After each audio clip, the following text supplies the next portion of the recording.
Today we will be making a hinged 3D shadow box with a secret compartment featuring the amazing Graphic 45 Nutcracker Suite Deluxe Collector's Edition pad.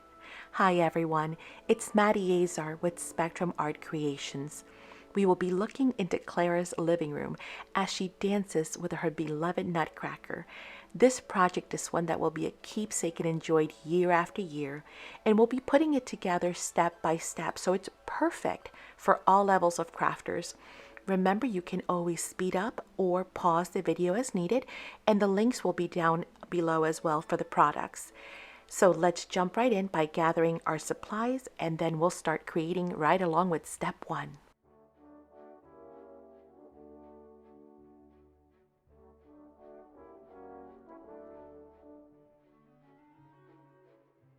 In step 1, we're going to use our Graphic 45 black chipboard and cut it down to 1/2-inch strips.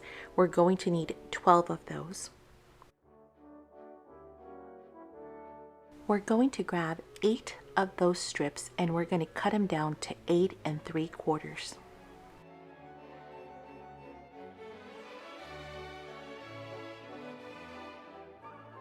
Now that the 8 strips are cut, we're going to grab 4 of those and glue them together, and then another 4 and glue those together.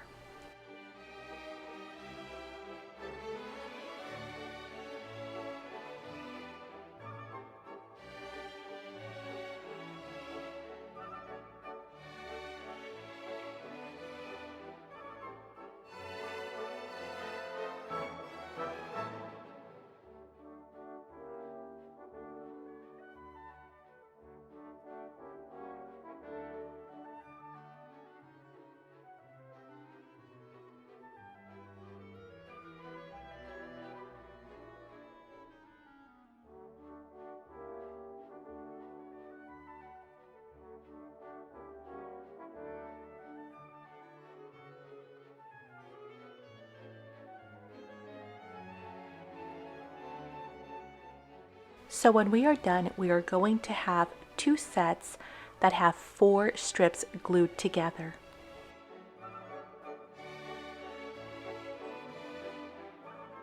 The last 4 remaining strips we're going to cut down to 4 5/8 of an inch. That means we're going to end up with 8 pieces total out of those 4 strips. We will take those and we'll glue them together in sets of 4. Again, we'll end up with 2 sets of 4 strips glued together.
So we now have our frames for our box to create the faux bottom or secret compartment.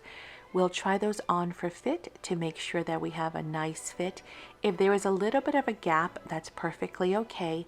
However, if it is way too tight, you might want to trim a little bit off.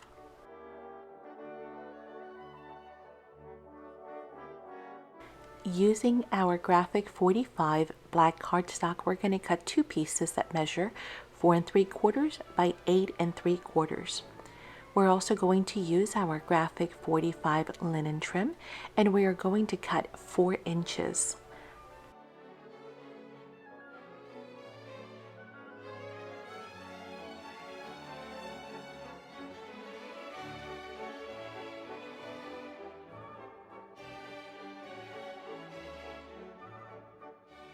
finding your center, we're going to grab our trim, fold it in half, and adhere it to the bottom half of our cardstock. Doesn't require a ruler, you can always just eyeball it. Then we're going to grab the next cover and we're going to sandwich our trim that has been folded in half to create a loop in between those two pieces of cardstock.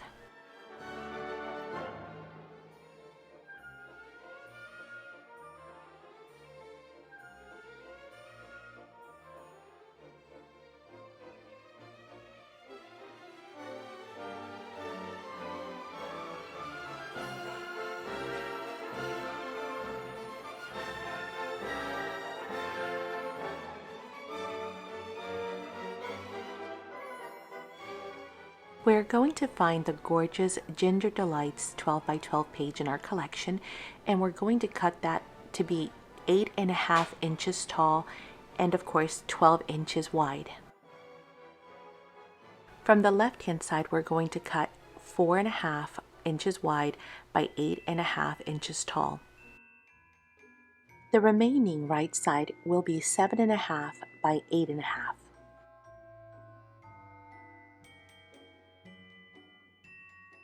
Working with the right side, we are going to trim that down a little bit more. We're going to trim it down to 6.25 by 8.5 inches.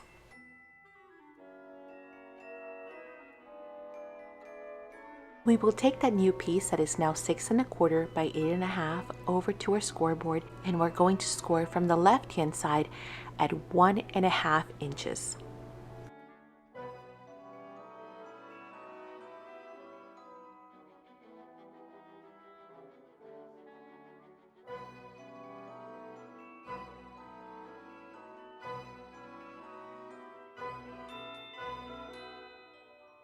From the remaining top piece of the Ginger Delights, we're going to be needing two pieces that are going to be 4 7/8 by 2 inches tall. So the first thing I'm going to do is cut the height. So I'm going to take that to my cutter and I'm going to get it down to 2 inches tall. Then I'm going to mark at 4 7/8 and I'll need two pieces. So when you are done, that top piece would have been cut into the following pieces. And we're going to be keeping those two pieces that would 4 7/8 by 2 inches tall. The next cuts, we will get another 12 by 12 page of Ginger Delights, and we're going to cut two sets of 2-inch tall strips. So we'll end up with two strips from the bottom that are going to be 2 inches tall by 12 inches wide. We are now going to cut those 2-inch strips into 8 3/4 of an inch wide.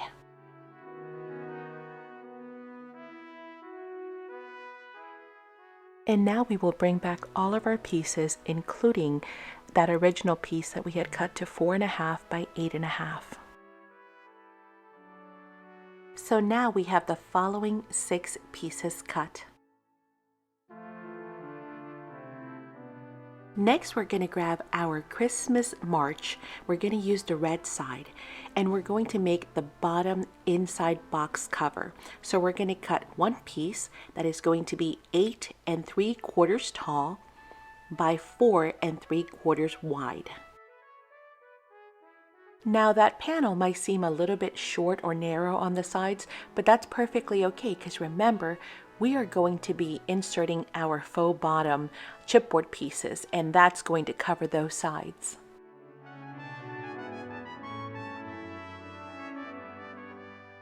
And now it is time to distress.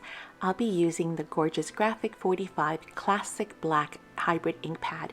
To open it, simply look on the bottom of the top lid. There's a little lip right there. All you have to do is push up on that to open it.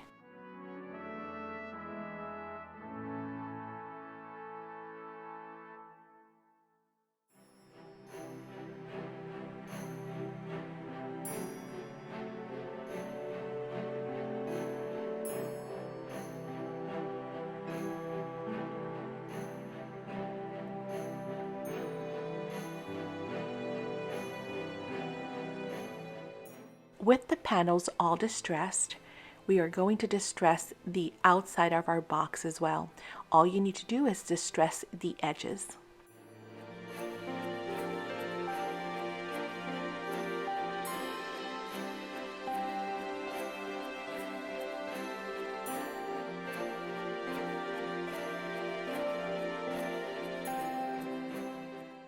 Next, we will glue down our cover panels and create our secret faux bottom.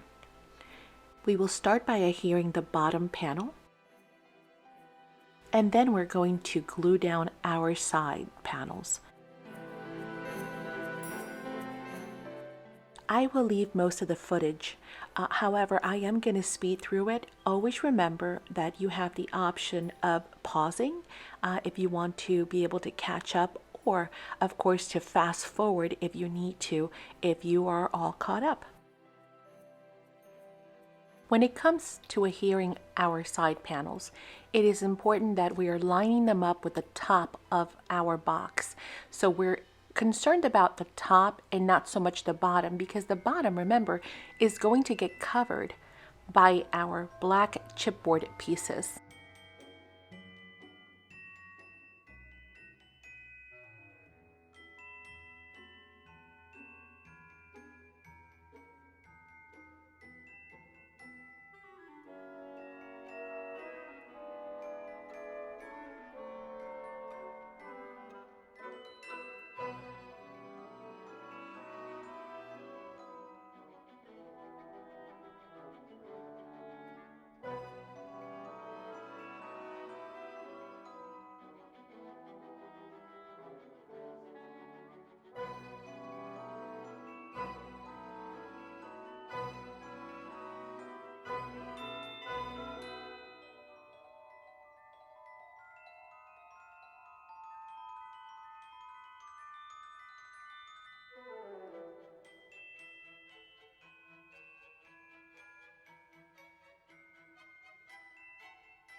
And now it is time to move on to creating our chipboard secret bottom lip edges. So we're going to do that by grabbing our 4 chipboard pieces and adhering them to the 4 walls.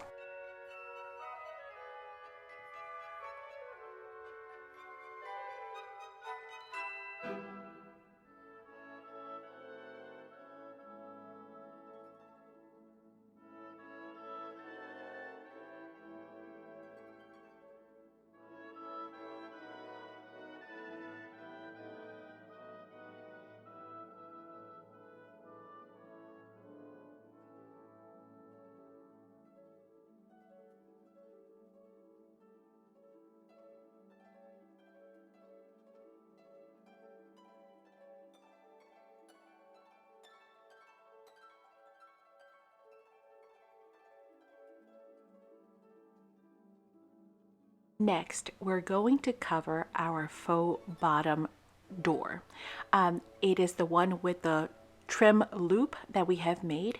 We're going to cover the bottom of it, and then we're going to add the top, which is going to have the hinge piece. Now, you don't necessarily have to have it hinged. If you prefer not to, you can just, not do the little hinge piece. But I like for it to actually be stable and be on there so it doesn't ever fall out. But again, that's totally a preference.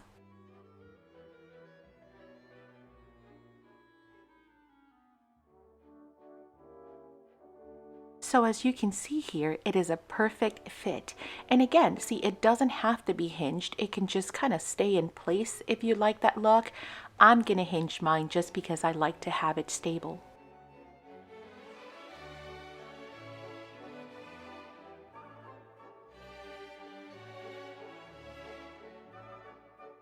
Now, when it comes to gluing it onto our box, there really is no right way. You can do the wall first and then the cover the lid, or you can glue your lid panel cover first and then glue the hinge to the wall. The only thing that you have to keep in mind is you have to butt up that crease line right to the edge so that when you glue it down, you do not end up with extra space or a hinge that doesn't actually touch the wall.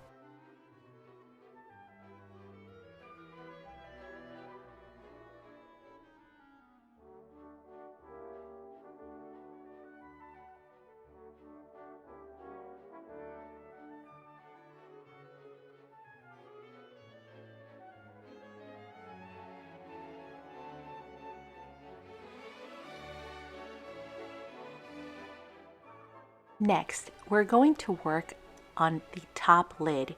We're going to turn our top box lid into a hinge top. So using our craft knife, we're going to open up one side of the box. So we're going to do that and create a hinge by cutting two of the corners. And then we're going to use a nail file to smooth out any remaining, rough edges. And so we're going to have a nice complete finish to that hinge.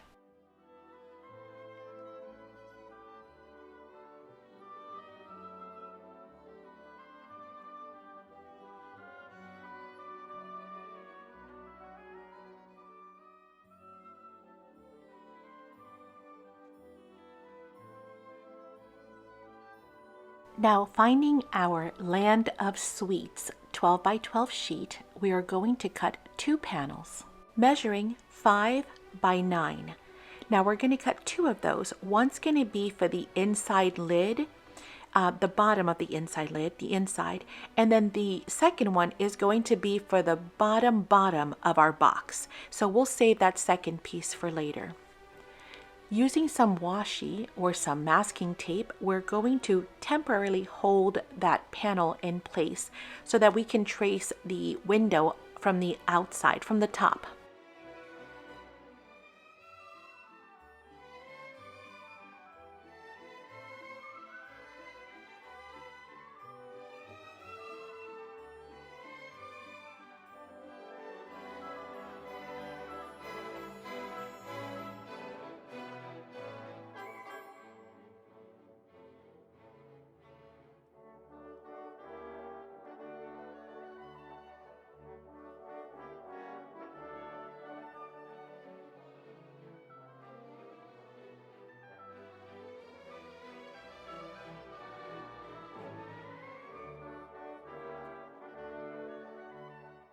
With the window now traced, we can look at our lines, and if we need to, we can always use our ruler to ensure that we have really nice solid lines for us to follow along. Now, there are two ways that we can cut the window, two very basic ways. I use the beginner way because I'm not the best with the craft knife, and that is, first I cut an X from corner to corner basically, and then I cut my straight lines. This just makes it easier for me. However, another way of doing that is either freehanding it if you're really good with the craft knife, or you can also use your metal ruler, something with a nice straight edge, and just use that as a guide for your craft knife.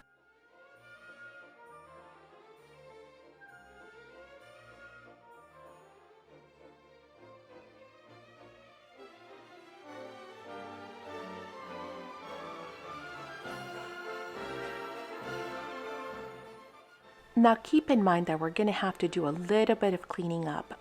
Since we've traced the lid, we are going to have to shave a little bit off. So using your fuzzy cutting scissors or your small scissors, you want to go in with those detail scissors and just trim off any excess.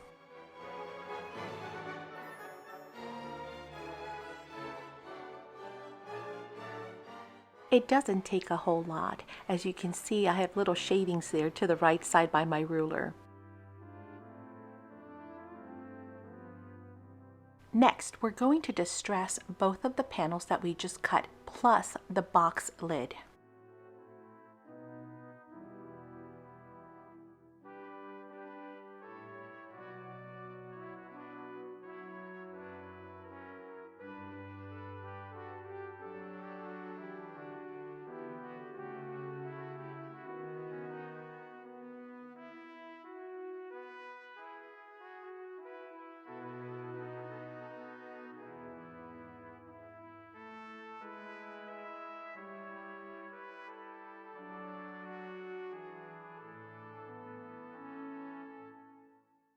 In order to be able to distress the inside nooks and crannies, it's impossible to get a dauber in there, so I use a paintbrush and my G45 ink.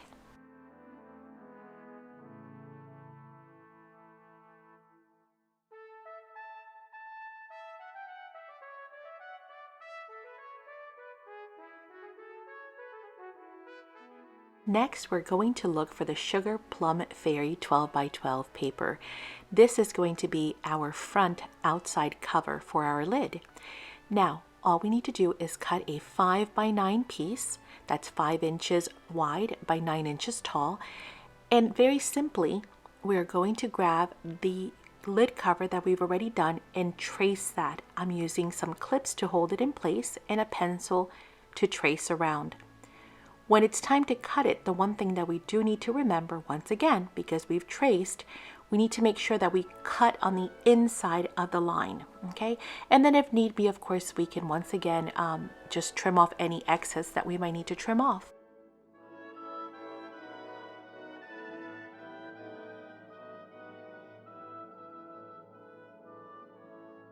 And I'm simply using my ruler and pencil to retrace some of the lines where it was kind of light.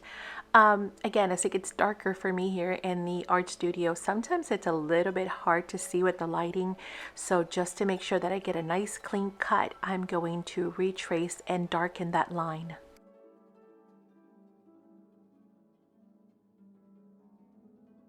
Now here's another way to cut that inside rectangle. I'm simply using my detail scissors, my fussy cutting scissors, and I am going around the edge.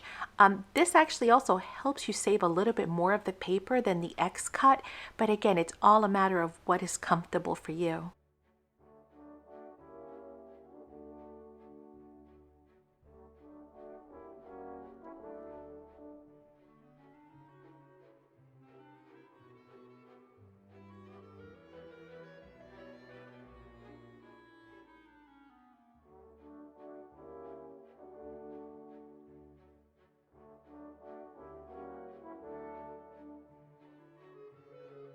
Next, we're going to cut 3 more pieces from our Sugar Plum Fairy.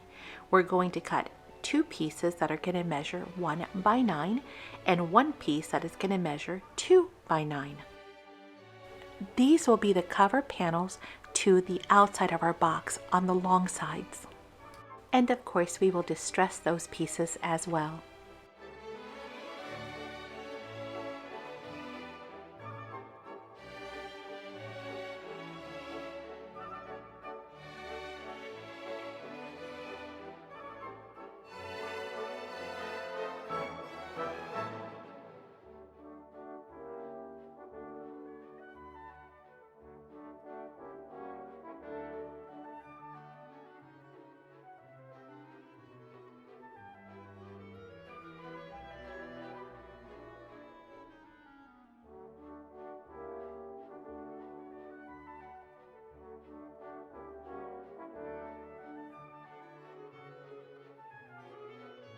From the remaining piece, we're going to cut 4 more pieces of paper, 4 more panels measuring 5 1/8 by 1 inch.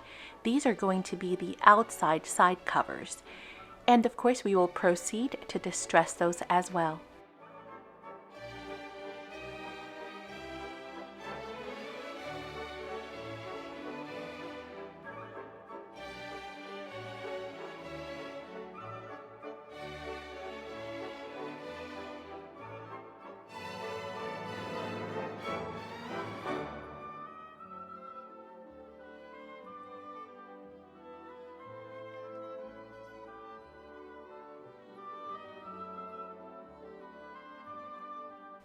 Now with our panels all done, we are going to start by adhering our bottom panel, and then we're going to adhere the side panels. Now the exception to this is going to be the panel that is going to go on the hinge side of our lid. So that piece that is 2 by 9, we're going to leave that off to the side for now.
From a scratch piece of paper, we are going to cut out a piece that is going to measure 4.5 by 8.5.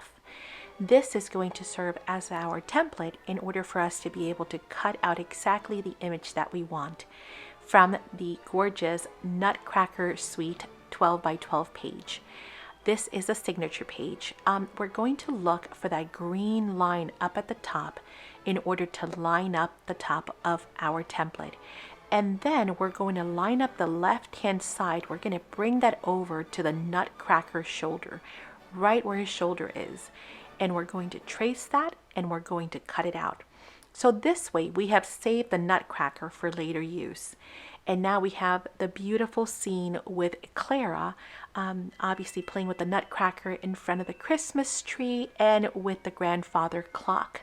So we have our setting where we are kind of looking into the living room through the window and we see Clara.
And now we have our gorgeous Christmas scene.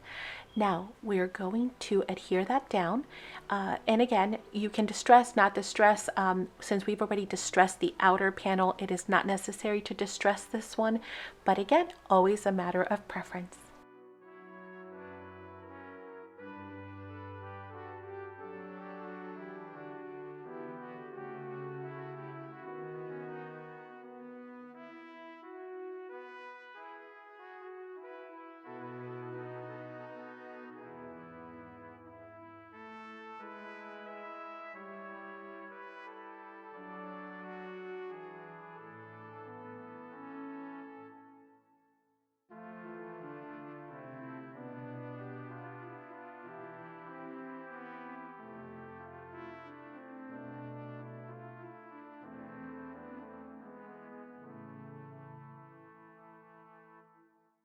Next, from our second Nutcracker Suite piece, we're going to cut out Clara, and Clara only. We're going to try and save the clock, try to save the Nutcracker Suite banner on the bottom, basically try to save everything but Clara. We're going to need Clara, as well as some of the curtains, in order to create our 3D illusion.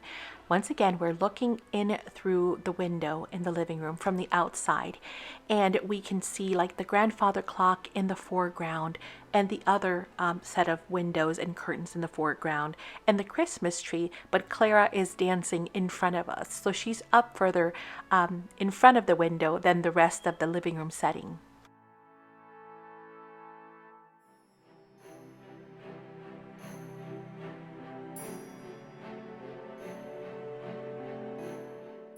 Next, we're going to cut the center panel of that curtain. So that center piece where it swoops down, we're going to cut that because that's going to go on the inside of our window.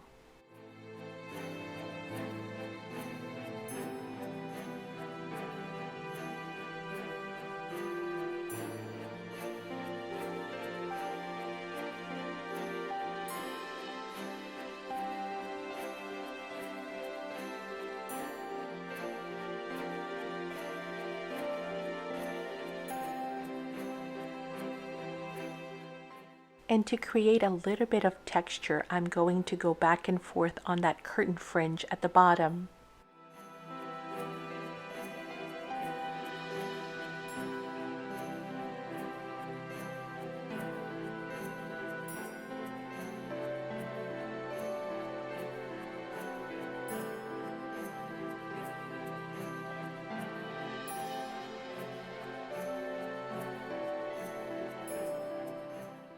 I'm going to be using some washi tape in order to just hold the window in place, or that curtain, excuse me, in place, so I can see just how low or how high I want it to be. I don't want it to be too low because I want to be able to see the curtain in the back as well, that little swag that droops down as well in the back. So I am just kind of playing with the height of it to ensure that I am not too high, I am not too low, and I am still able to see all the elements I want to see. Next, we're also going to cut the curtains at the top on the left and on the right hand side. So when we are all done, from this 12 by 12, we would have cut Clara, we would have cut the center curtain, and then we would have cut the top curtain on the left and on the right as well. So we'll have 4 pieces from this 12 by 12 page.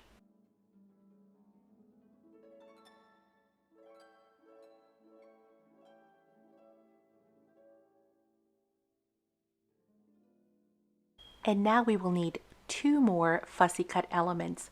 From our Holiday Magic page, on the left hand side, we're going to cut the presents from that Christmas little tag. And from the Enchanting Sentiments page, we're going to find the top left hand side presents tag, and we're going to cut those presents as well. And then of course we will distress our pieces. And so when we are done, we will have the following 6 pieces cut and distressed, ready for our layering to create our 3D scene.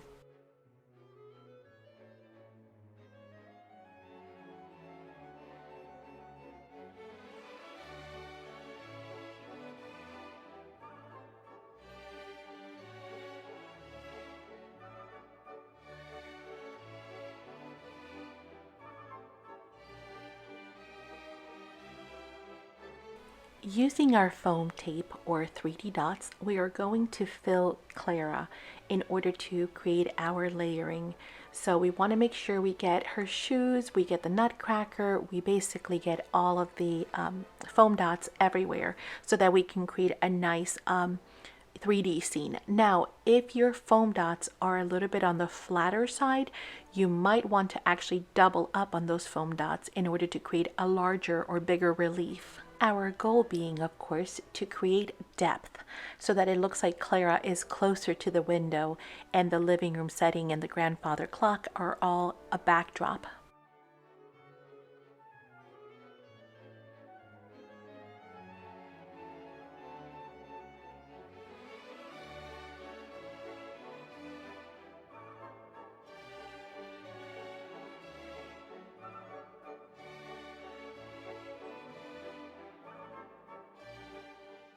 And so with the backings removed, it is now time to bring in Clara.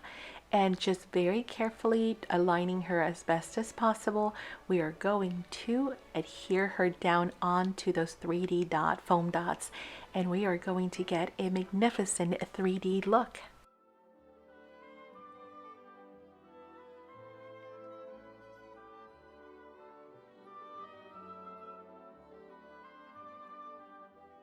And now it's time to bring in the presents. We're going to start with the one that has the large green bottom gift. Okay, so it's got the gift at the bottom is green. We're going to start with that one, and we're going to apply foam dots all over that one. So we're gonna make sure that that one is nicely covered and propped up on 3D dots.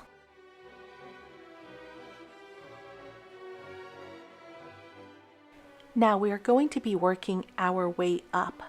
So the set of gifts that has the purple on the bottom and the blue that's still on the table, that's going to be the top layer. That's going to be at the top, and it's going to be all the way on the bottom right hand corner. This one is going to go behind that one. So it's going to be about 1/4 of an inch from the bottom. And I'm trying to show you here just how far it's going to come up, right to about there. Because after this one, we're going to bring in the other set of gifts. And that's going to be, as you can see there, all the way on the bottom right hand side. And that one's going to be one tier up from the one that we just did. So basically you're going to have 3 layers of gifts. You're going to have the top one, which has got, you know, the purple and the blue. You're going to have one in the middle, which is going to be the one with the green gift that we just put down. And then of course you're going to have the paper backdrop, which has gifts as well. So it's going to look like there are gifts all over the place at different heights. And that's the look that we're going for.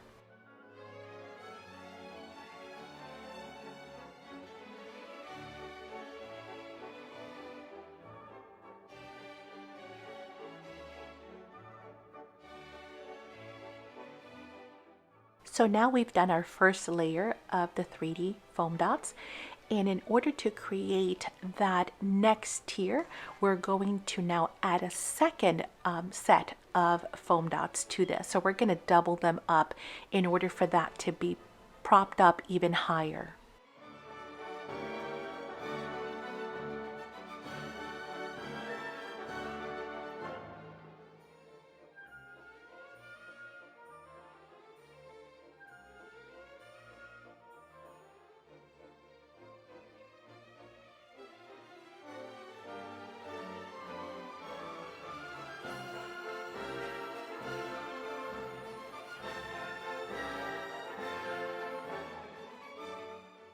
Now to create our window, we're going to use a piece of acetate that is going to be 4.5 inches wide by 8 inches tall. This is going to give us the illusion of glass. Now to adhere the acetate, I'm going to be using my acrylic glue. If you have any questions about anything that I use or anything that I am doing, please feel free to leave a comment down below. Plus, we love to hear from you, so your feedback and your comments are always appreciated.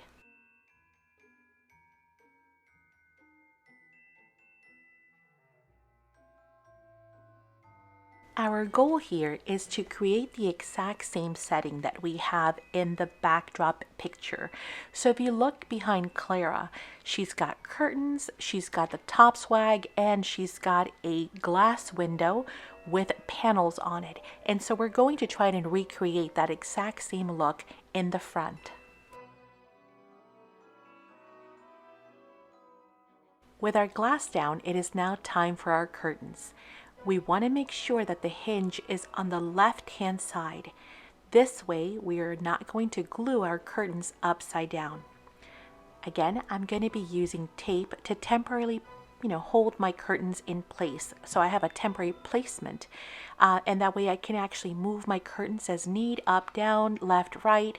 And when I am happy with the top placement and everything looks good, I'm going to mark it so I know exactly where to glue it down.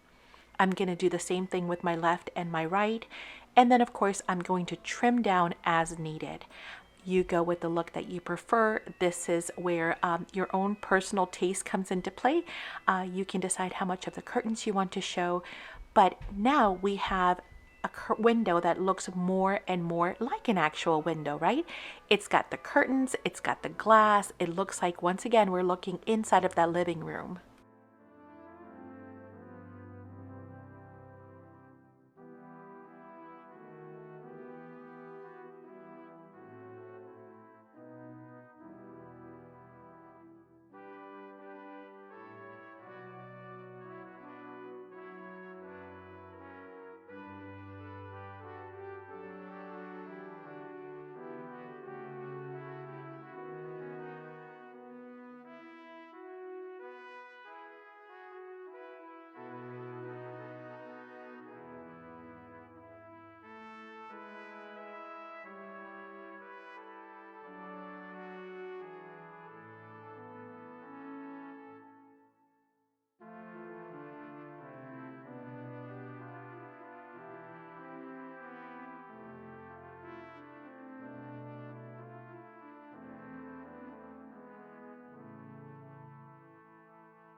Our curtains are hung, and now it's time to bring that back cover, and we're going to adhere that in order to hide our acetate and our curtains. Of course, it's optional. You don't have to cover it, but honestly, I think that it is nice to see the project nice and finished, including, hiding any kind of an underside. I didn't do the side walls of the inside of the lid. However, you most certainly can. We have plenty of scraps to do that. So that is an option.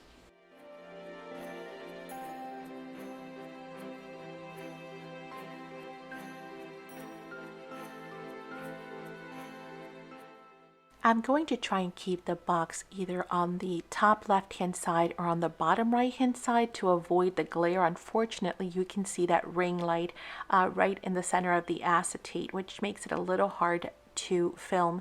But it is now time to attach our front panel. Now, before we do that, we're going to choose. We have our window, but do you want to actually create window panes? Kind of like mimicking the one that is on the back there.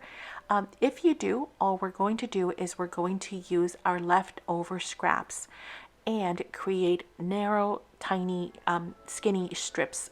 And what makes this really nice is that now we're going to have even another layer if you should decide to do the window panes, because you're going to have the window panes, then the glass, then the curtains behind that, then Clara, then you're going to have the backdrop, which of course has the illusion of having the clock in front, and then the window, at the back window, as another dimension. So it is really nice and layered, a very nice 3D effect going back. Now, when it comes time to do your panels, you can choose how many panels you want to do. Do you want to do 4? Do you want to do 6? Do you want to do how many or none? I am choosing to use 3 horizontal and 1 vertical strip for my look. Now that I've decided the look that I'm going for, I am simply going to bring out my ruler and I'm going to mark the center, and from the center of both, whether it's the right and left side or the top and bottom, then I'm going to be marking in increments of 1/2 inch or an inch. Remember, all of this is going to get covered once we glue down our panel. So the front panel, that is. So you can make nice pencil markings, just don't get too close to obviously the edges. But by creating this grid, it's going to allow me to decide on the placement of my window pane strips. Keeping in mind, what I am doing is always looking for the placement so that it does not cover Clara, okay? So whether it's above or below Clara's face, that's what I'm aiming for, that if I'm looking at it straight on, or even a little bit from the sides or a little bit tilted top and bottom, I can still see Clara in frame.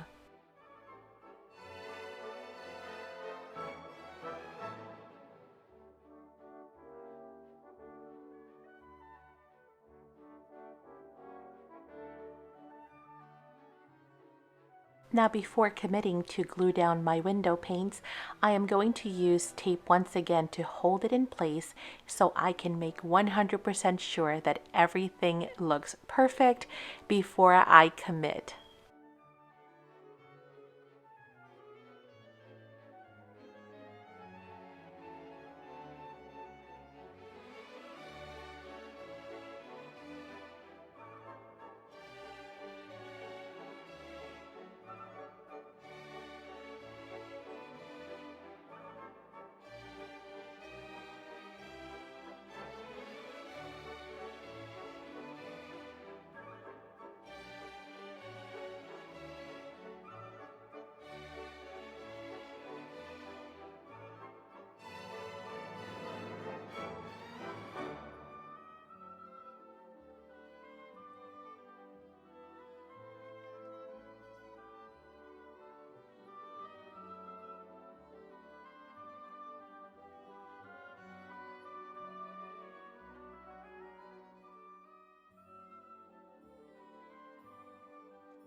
And again, our goal is to try to replicate the back window. So by using the purple strips, we are creating the exact same look. And with the curtains being red as well, we're creating the exact same look as that window in the back.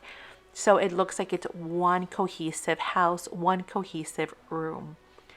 When you are happy with the placement, then we are ready to simply glue down our window panes.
And now that everything looks perfect and leveled, we can glue down our front window panel.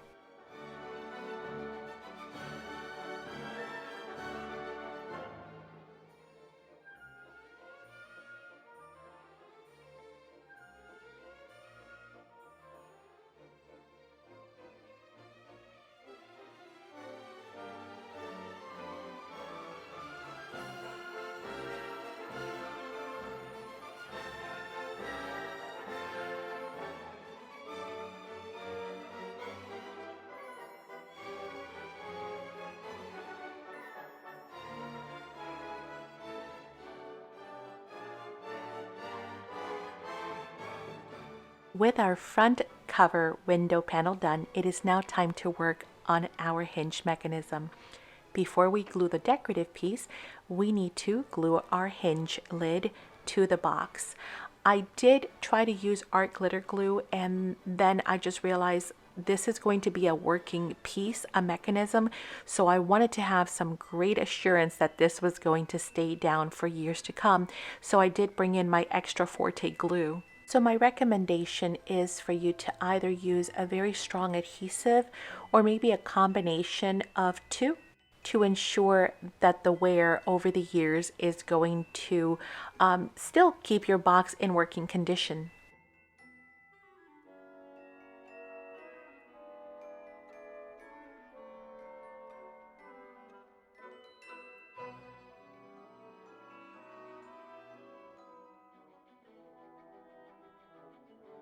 And we now have our front lid hinged, which is amazing because now it's a hinge box, but we now need to add our last decorative piece, and that is going to cover that left-hand side hinge side.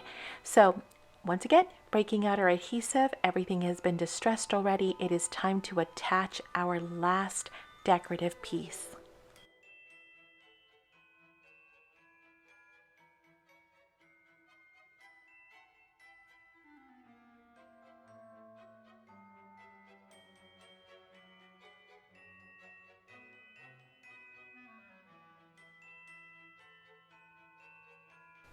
And just like that, we have now created a hinged 3D shadow box with a secret compartment.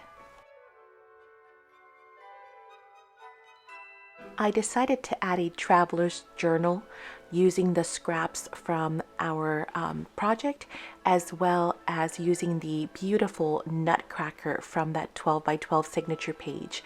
Of course, you can always add ephemera, you can add gifts, you can fill it with family photos and recipes throughout the years. This project is one that will be enjoyed year after year.